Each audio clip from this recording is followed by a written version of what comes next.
예수님은 십자가에 못 박혀 죽으시고 장사한 지 사흘 만에 죽은 자 가운데서 다시 살아나셨습니다. 부활하신 예수님께서 사도들에게 말씀하셨습니다. 예루살렘을 떠나지 말고 내게서 들은 바 아버지께서 약속하신 것을 기다리라. 요한은 물로 세례를 베풀었으나 너희는 몇 날이 못되어 성령으로 세례를 받으리라. 오직 성령이 너희에게 임하시면 너희가 권능을 받고 예루살렘과 온 유대와 사마리아와 땅끝까지 이르러 내 증인이 되리라. 여러분 따라해주시기 바랍니다. 오직 성령이 너희에게 임하시면 너희가 권능을 받고 예루살렘과 온 유대와 사마리아와 땅끝까지 이르러 내 증인이 되리라. 예수님이 말씀을 마치시고 그들이 보는 데서 하늘로 올라가셨습니다.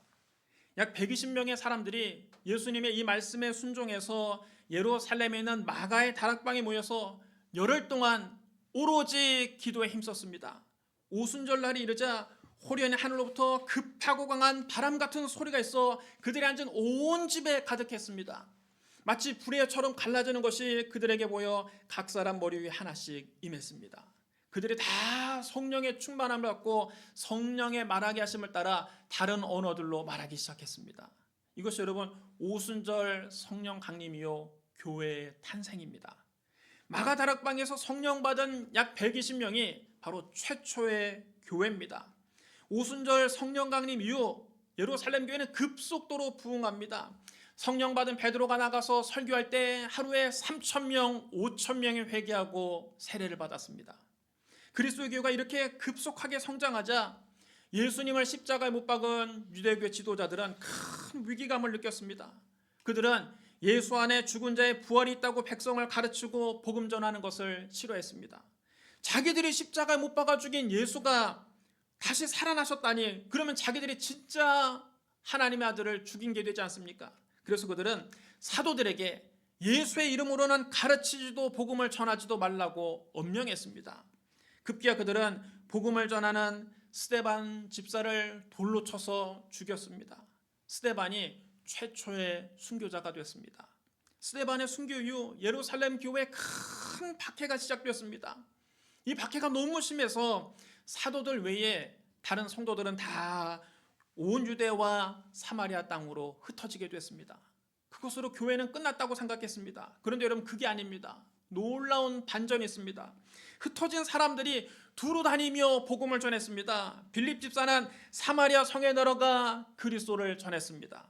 많은 사람에게 붙었던 더러운 귀신들이 크게 소리지르며 떠나가고 또 많은 중풍병자와 못 걷는 사람이 나으니 그 성에 큰 기쁨이 있었습니다. 사마리아 성에 큰 부흥이 일어난 것입니다. 빌립 집사는 에디오피아 내시에게도 예수를 가르쳐 복음을 전했습니다. 이렇게 흩어진 성도들이 가는 곳마다 예수 그리스도의 복음을 전하고 교회를 세웠습니다. 스데반의 순교 이전에는 복음이 예루살렘에서만 전파됐습니다. 그런데 스데반의 순교 이후에 복음이 온 유대와 사마리아와 이방 땅까지 퍼지게 됐습니다. 교회가 박해를 받으면 받을수록 복음은 더 널리 전파됐습니다. 이렇게 흩어진 성도들이 당시 세계 수도라고 할 수 있는 로마에까지 가서 예수 그리스도의 복음을 전하고 교회를 세웠습니다. 그래서 사도 바울이 로마에 가기 전에 로마에는 이미 교회가 세워져 있었습니다. 로마 교회에는 유대인 성도와 이방인 성도가 섞여 있었습니다. 로마에도 교회가 세워졌다더라. 거기에는 유대인 성도만 있는 것이 아니라 이방인 성도도 있다더라. 그들이 사도들도 없이 신앙생활을 하고 있다더라. 이런 소문이 온 세상에 퍼졌습니다. 사도 바울도 이 소문을 듣고 로마에 가서 복음 전하기를 원했습니다. 하지만 여러 가지 사정으로 로마에 가는 길이 막혔습니다. 그래서 사도 바울이 로마에 가기 전에 로마 교회에 있는 성도들에게 먼저 편지를 써서 보냈습니다. 그 편지가 바로 로마서입니다.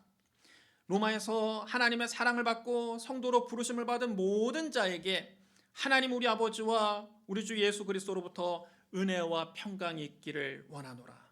형제들아, 내가 여러 번 너희에게 가고자 한 것을 너희가 모르기를 원하지 아니하노니 이는 너희 중에서도 다른 이방인 중에서와 같이 열매를 맺게 하려 함이로되 지금까지 길이 막혔도다. 헬라인이나 야만인이나 지혜 있는 자나 어리석은 자에게 다 내가 빚진 자라. 그러므로 나는 할 수 있는 대로 로마에 있는 너희에게도 복음 전하기를 원하노라. 사도 바울은 로마에 있는 성도들에게도 복음 전하기를 원했습니다. 그럼 여러분, 사도 바울이 전하기를 원했던 그 복음은 무엇입니까? 과연 복음이 무엇입니까? 태초에 하나님이 천지를 창조하셨습니다. 하나님은 말씀으로 세상을 창조하셨습니다. 하나님이 말씀하시면 모두 다 그대로 되었습니다. 하나님이 빛이 있으라 하심에 빛이 생겨났습니다. 하나님은 무에서 유를 창조하셨습니다. 하나님 엿새 동안 세상을 창조하셨습니다. 첫째 날 빛을 창조하셨습니다. 둘째 날 하늘과 바다를 창조하셨습니다. 셋째 날 땅과 각종 식물들을 창조하셨습니다. 넷째 날 해와 달과 별들을 창조하셨습니다. 다섯째 날 새들과 물고기들을 창조하셨습니다. 여섯째 날 땅에 사는 동물들을 창조하시고 맨 나중에 사람을 창조하셨습니다. 하나님이 손수 만드신 것을 보시니 보시기에 심히 좋았습니다. 창조의 절정은 인간의 창조입니다. 하나님은 사람을 특별하게 창조하셨습니다. 성부와 성자와 성령 삼위일체 하나님께서 사람을 창조하실 때 서로 이렇게 말씀하셨습니다. 우리의 형상을 따라 우리의 모양대로 우리가 사람을 만들고 그들로 바다의 물고기와 하늘의 새와 가축과 온 땅과 땅에 기는 모든 것을 다스리게 하자. 하나님은 하나님의 형상과 모양대로 사람을 창조하셨습니다.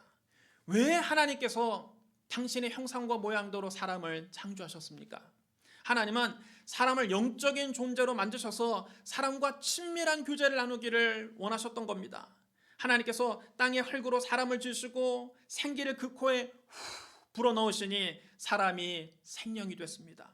하나님께서 사람을 창조하시되 남자와 여자를 창조하셨습니다. 하나님이 사람을 창조하시자마자 그들에게 복을 주셨습니다. 하나님이 그들에게 말씀하셨습니다. 생육하고 번성하여 땅에 충만하라. 땅을 정복하라. 바다의 물고기와 하늘의 새와 땅에 움직이는 모든 생물을 다스리라. 하나님께서 사람에게 땅과 모든 생물을 맡기셨습니다.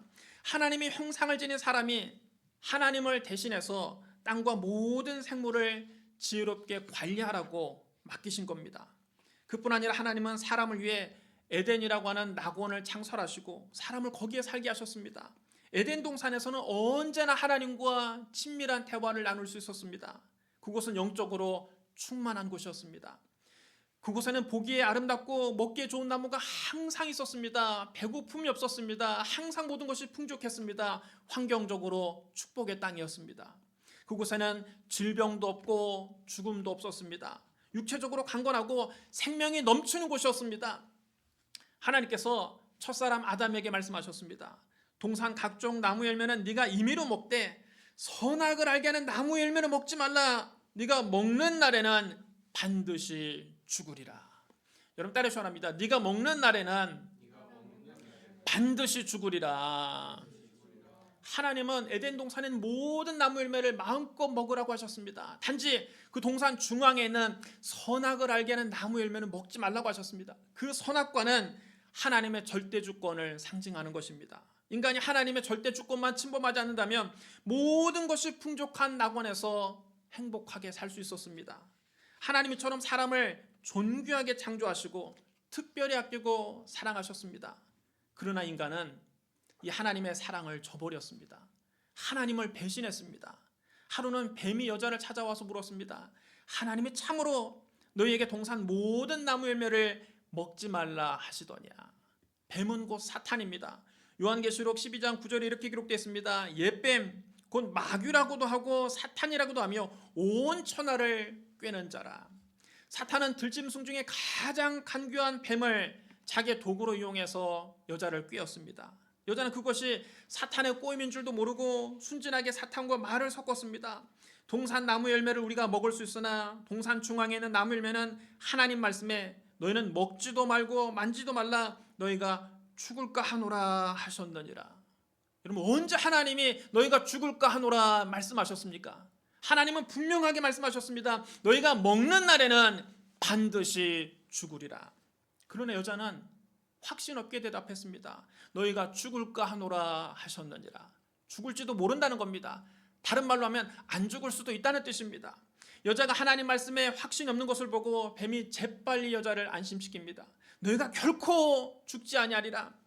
그러면서 달콤한 말로 유혹합니다. 너희가 그것을 먹는 날에는 너희 눈이 밝아져 하나님과 같이 되어 선악을 알 줄을 하나님이 아심이니라.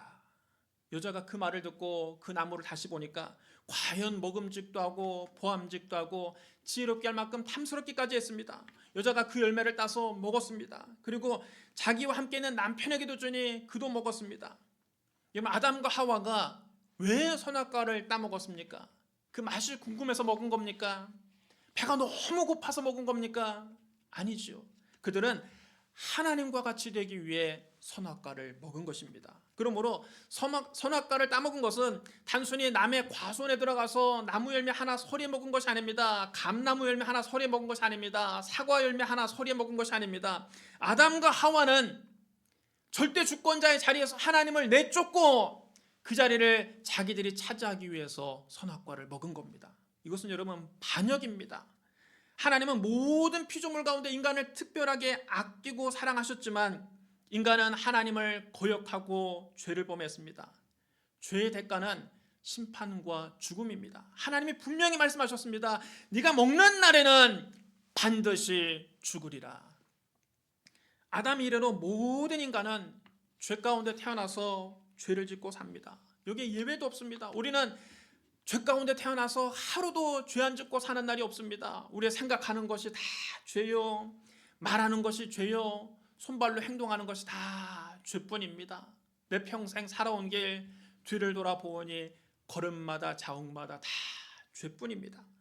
유대인도 하나님을 거역하고 죄를 지었습니다. 이방인도 하나님을 거역하고 죄를 지었습니다. 그래서 성경은 단언합니다. 의인은 없나니 하나도 없으며 깨닫는 자도 없고 하나님을 찾는 자도 없고 다 치우쳐 함께 무익하게 되고 선을 행하는 자는 없나니 하나도 없도다. 모든 사람이 죄를 범하였음에 하나님의 영광이 이르지 못하더니 죄를 지은 인간은 모두 심판을 받고 영원히 죽을 수밖에 없게 됐습니다. 인간은 하나님을 배신하고 하나님을 거역하고 하나님 뜻에 빗나갔지만 하나님은 그래도 인간을 사랑하셨습니다. 그래도 인간을 구원하기를 원하셨습니다. 죄에 대해 심판을 받고 영원히 멸망할 수밖에 없는 인간을 하나님은 구원하기 원하셨습니다. 그래서 그 아들 예수 그리스도를 우리에게 보내주신 것입니다. 아무 흠도 없는 하나님의 아들이 우리의 모든 죄를 대신 짊어지고 십자가에서 우리 대신 심판을 받고 피를 흘려 죽으셨습니다. 예수님 우리의 죄값을 다 치르시고 장사한 지 사흘 만에 죽은 자 가운데서 다시 살아나셨습니다. 나를 대신해서 십자가에서 죽으시고 부활하신 예수 그리스도를 나의 구주로 믿으면 하나님께 심판을 받지 않고 멸망을 받지 않고 영생을 얻습니다. 예수님 말씀하셨습니다. 하나님이 세상을 이처럼 사랑하사 독생자를 주셨으니 이는 그를 믿는 자마다 멸망하지 않고 영생을 얻게 하려 하심이라. 하나님이 그 아들을 세상에 보내신 것은 세상을 심판하려 하심이 아니요 그로 말미암아 세상이 구원을 받게 하려 하심이라. 여러분 따라해 주시기 바랍니다. 하나님이 세상을 이처럼 사랑하사 독생자를 주셨으니 이는 그를 믿는 자마다 멸망하지 않고 영생을 얻게 하려 하심이라. 여러분 이것이 복음입니다. 이것이 성경이 우리에게 전하는 복음입니다. 사도 바울은 본래 예수 믿는 사람들을 박해하던 사람이었습니다. 그러나 다메섹으로 가는 길에 부활하신 예수님을 만나고 그 후로 예수 그리스도의 종이 됐습니다. 그 후로 그는 가는 곳마다 십자가에서 죽으시고 부활하신 예수 그리스도만 전했습니다. 본래 십자가는 너무나 부끄러운 것이었습니다. 로마 시대 십자가형은 인류 역사상 가장 잔인하고 수치스러운 사형 방법이었습니다. 단순히 생명을 빼앗는 것이 목적이 아니라 죽음에 이르는 과정을 최대한 늦춰서 죄수에게는 극도의 고통을 주고 대중들에게 공포심을 심어주는 심리적인 통제 수단으로 활용됐습니다. 공개적인 장소에서 십자가에 못 박아 처형함으로써 국가의 권위에 도전하는 자들에게 경고를 보내는 본보기 효과를 노린 것입니다. 반란, 살인, 강간 등 흉악한 죄를 저지른 죄수를 처형할 때 십자가를 사용했습니다. 십자가형은 너무나 가혹하고 치욕적이어서 로마 시민권자에게는 집행하지 않았습니다. 로마 시민권자는 아무리 큰 죄를 저질러도 십자가형만큼은 면제해 주었습니다. 로마 시민권자가 죽을 죄를 지으면 단숨에 죽이는 참수를 했습니다. 십자가형은 단순히 죄수를 십자가에 매다는 것으로 끝나지 않고 철저하게 계산된 고통의 단계를 거치게 합니다. 십자가형을 받은 죄수는 먼저 태형을 받습니다. 날카로운 뼈 조각이나 쇠 조각이 박힌 채찍으로 온몸을 때립니다. 이 과정에서 피부가 찢겨나가고 과다출혈로 죄수의 체력은 이미 바닥이 납니다. 그 다음 죄수에게 십자가를 어깨에 짊어지고 처형장까지 스스로 가게 합니다. 처형장까지 가는 동안 수많은 군중이 길거리에 나와서 그에게 손가락질을 하고 욕을 하고 침을 뱉고 그에게 돌을 던집니다. 이렇게 대중들에게 조리돌림을 당하게 해서 사회적으로 매장시키는 것입니다. 사회적인 죽음을 맛보게 하는 것입니다. 이는 대중의 고통을, 대중의 조롱을 견뎌야 하는 수치스러운 과정입니다. 그런 다음 죄수의 손과 발에 대못을 박습니다.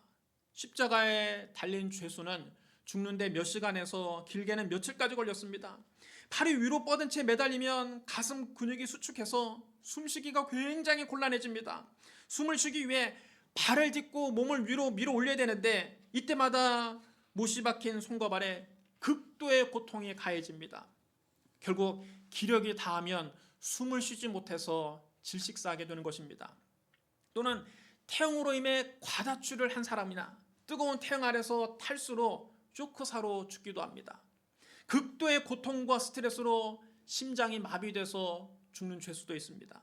이처럼 십자가형은 너무 잔인하고 수치스러운 형벌이었습니다. 그래서 로마인들은 십자가 형벌을 가장 비참한 죽음이라고 불렀습니다. 십자가에 매달린 죄수를 보면 정말 가장 비참하게 죽는구나, 그렇게 생각했습니다. 유대인들은 나무 십자가에 달리는 것을 하나님께 저주받은 것이라고 생각했습니다. 신명기 21장 22절로 23절에 이렇게 기록되어 있습니다. 사람이 만일 죽을 죄를 범함으로 네가 그를 죽여 나무에 달거든 그 십체를 나무 위에 밤새도록 두지 말고 그날에 장사하여 네 하나님 여호와께서 너에게 기업으로 주신 땅을 더럽히지 말라. 나무에 달린 자는 하나님께 저주를 받았음이니라. 죄수가 하늘과 땅 사이는 십자가에 높이 매달린 것은 하나님께도 버림받고 땅에 사는 사람들에게도 버림받았다는 뜻입니다. 그래서 십자가는 저주의 상징이었습니다. 그런데 사도 바울은 가는 곳마다 십자가에서 죽으시고 부활하신 예수 그리스도만 전했습니다. 로마서 1장 1절로 16절에서 사도 바울은 말했습니다. 내가 복음을 부끄러워하지 아니하노니 이 복음은 모든 믿는 자에게 구원을 주시는 하나님의 능력이 됨이라. 먼저는 유대인에게요 그리고 헬라인에게로다. 복음에는 하나님의 의가 나타나서 믿음으로 믿음에 이르게 하나니 기록된 바 오직 의는 믿음으로 말미암아 살리람과 같으니라. 예수 그리스도께서 십자가 못 박혀 죽으시고 장사한 지 사흘 만에 죽은 자 가운데서 다시 살아나신 이후 십자가는 더 이상 부끄러운 것이 아닙니다. 십자가는 더 이상 저주의 상징이 아닙니다. 십자가는 이제 복음의 상징입니다. 하나님의 아들이 나의 죄를 대신 짊어지고 십자가에서 나 대신 심판을 받으셨다는 것이 복음입니다. 예수 그리스도께서 십자가에서 피 흘려 죽으심으로 나의 모든 죄값을 다 치르셨다는 것이 복음입니다. 십자가에서 죽으시고 부활하신 예수 그리스도를 나의 구주로 믿으면 하나님께 더 이상 심판받지 않고 하나님께 의롭다 인정받는 것이 바로 복음입니다. 이 복음을 믿으면 멸망의 죽음을 당하지 않고 영생을 얻게 됩니다. 이 복음에 차별이 없습니다. 유대인도 십자가에서 죽으시고 부활하신 예수 그리스도를 믿으면 구원받고 이방인도 십자가에서 죽으시고 부활하신 예수 그리스도를 구주로 믿으면 구원받습니다. 로마서에서 말하는 헬라인은 단순히 그리스 사람을 말하는 것이 아니라 이방인 전체를 말하는 것입니다. 하나님 앞에서 죄가 없는 의인은 한 사람도 없지요. 여러분, 의인은 없나니 하나도 없다 그랬습니다. 모든 사람이 죄를 범하였음에 하나님의 영광에 이르지 못한다고 했습니다. 하나님 앞에서 의롭다는 의인은 죄를 한 번도 안 지은 사람이 아니라 십자가에서 나의 죄를 대신 담당하신 예수 그리스도를 구주로 믿는 사람입니다. 그러므로 오직 의인은 믿음으로 말미암아 사는 겁니다. 여러분 따라해 주시기 바랍니다. 오직 의인은 믿음으로 말미암아 살리라. 믿음으로 말미암아 살리라. 사랑하는 성도 여러분, 내가 복음을 부끄러워하지 않으니 이 복음은 모든 믿는 자에게 구원을 주시는 하나님의 능력이 됨이라. 먼저는 유대인에게요 그리고 헬라인에게로다 복음에는 하나님의 의가 나타나서 믿음으로 믿음에 이르게 하나니 기록된 바 오직 의인은 믿음으로 말미암아 살리라 함과 같으니라. 이 말씀이 로마서 전체를 관통하는 주제입니다. 로마서의 주제가 바로 오늘 본문입니다. 하나님 아들 예수 그리스도께서 나의 죄를 대신 짊어지고 십자가에서 피 흘려 죽으셨다가 장사한 지 사흘 만에 죽은 자 가운데서 다시 살아나셨습니다. 이 예수 그리스도를 믿는 자는 하나님께 심판받지 않고 하나님께 의롭다 인정받게 됩니다. 이 예수 그리스도를 믿는 자는 멸망하지 않고 영생을 얻습니다. 이것이 복음입니다. 복음은 부끄러운 것이 아닙니다. 복음은 모든 믿는 자에게 구원을 주시는 하나님의 능력입니다. 복음은 유대인에게도 구원을 주시는 하나님의 능력이요 이방인에도 구원을 주시는 하나님의 능력입니다. 오직 의인은 믿음으로 말미암아 삽니다. 믿음으로 말미암아 삽니다. 이 복음을 굳게 믿으시기를 주님의 이름으로 축원합니다. 우리 기도하겠습니다. 사랑과 은혜가 풍성하신 하나님 아버지, 하나님 우리를 이처럼 사랑하사 독생자 예수 그리스도를 보내주시니 감사합니다. 예수님께서 우리를 위해 십자가에서 죽으시고 우리를 위해 부활하신 것을 믿습니다. 십자가에서 죽으시고 부활하신 예수님을 우리의 구주로 모셔드립니다. 나 같은 죄인을 구원해 주시니 감사합니다. 천국 가는 그날까지 주님만 의지하고 살겠습니다. 예수님 이름으로 감사하며 기도드리옵나이다. 아멘.